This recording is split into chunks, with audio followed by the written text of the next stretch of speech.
The 2023-2024 NBA season ended for the Brooklyn Nets on Sunday with a loss to the Sixers. Brooklyn finished the season 32-50, and now the attention turns towards hiring a new coach and the offseason. So let's talk some Brooklyn basketball. We're going to do it with New York Post Nets beat writer Brian Lewis, who joins me now. Brian, how are you doing now that the season is over? Okay, how you been? I've been okay. I've been okay.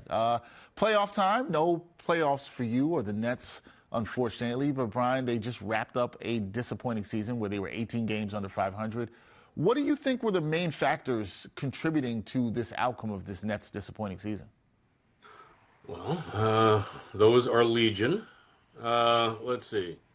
First and foremost, and I know a lot of fans aren't going to want to hear this, but the most gifted player on your roster played 15 games, and that's Ben Simmons.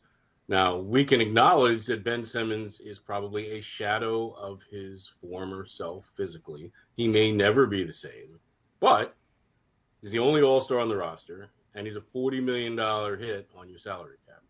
The fact is, no team is going to be the same when their most gifted player making $40 million is not playing. Also, Mikal Bridges was not, and he acknowledged this, once things went south, his headspace was not where it needed to be.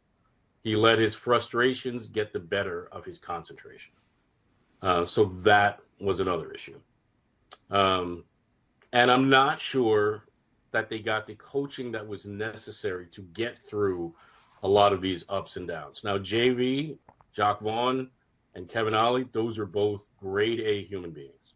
Great guys, very good, useful assistant coaches. However, this team went through a lot, and it would have needed some above average excellent coaching to get through some of the things and some of the problems that they had. I'm not 100% sure that they got that. It's kind of a button down, detail oriented guy. I'm not sure that they had that. So a lot of issues with the Nets there, and the last thing you brought up, coaching, and that brings me to my next question, Brian, because Sacramento Kings assistant coach Jordi Fernández reportedly set to be the next head coach of the Nets. Can you share some insights into his coaching style and why Brooklyn views him as the right fit here? Well, now, going back to what we were talking about, this is a detail-oriented gym rat of a coach, right? He's been coaching since he was 15. Got a lot of international experience, and he's done good work with some really good coaches in the NBA. Denver, now in Sacramento. And by the way, the Sacramento team beat the Nets by 30 with Joe Tsai watching. So I can only imagine that might have made an impression on ownership. And he's also the kind of guy who can be, yes, a player's coach, but also very hard driving, but yet not abrasive, which is something that, Mike Budenholzer has been accused of being at times. I bring up Mike because Budenholzer was, Right. again, one of the top candidates for this same job.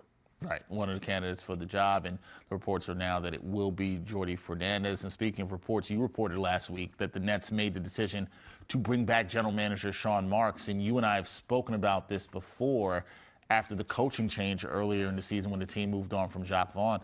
Was Marks the right choice to continue leading this rebuild that the Nets are on right now? Well, I mean, he almost had to be. If you were going to move on from him, you probably should have done that then when Kevin Durant asked you to.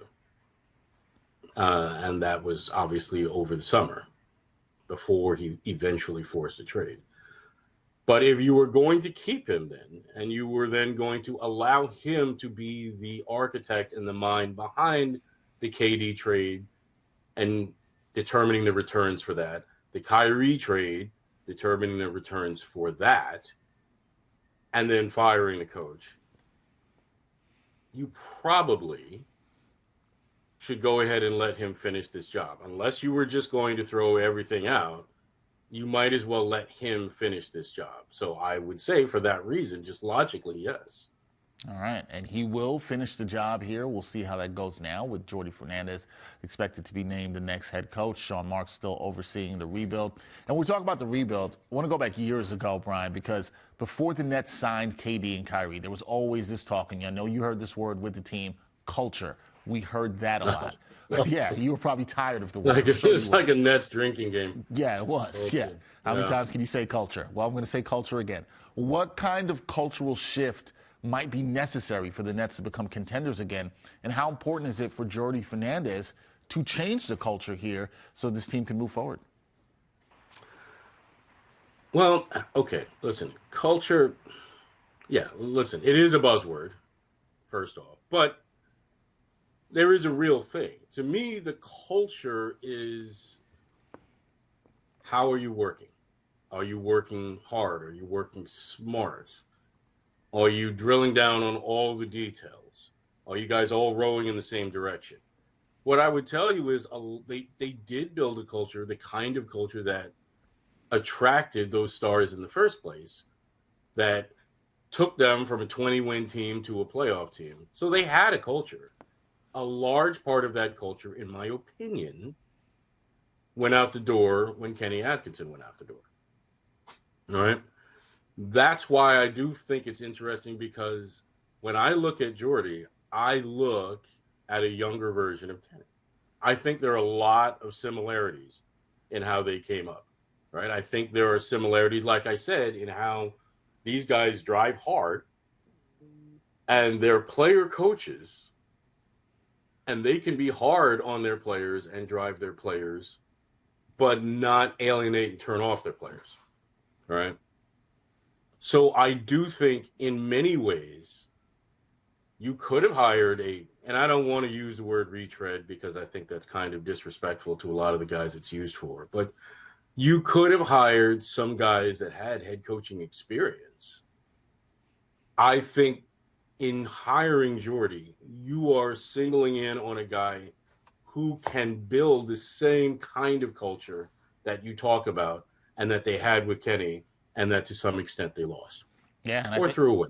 Yeah, whatever way you want to look at it. Yeah, and I think Nets fans Brian, would want that kind of culture again, and we've seen things have not gone well since, as you said, Kenny Atkinson walked out of that door.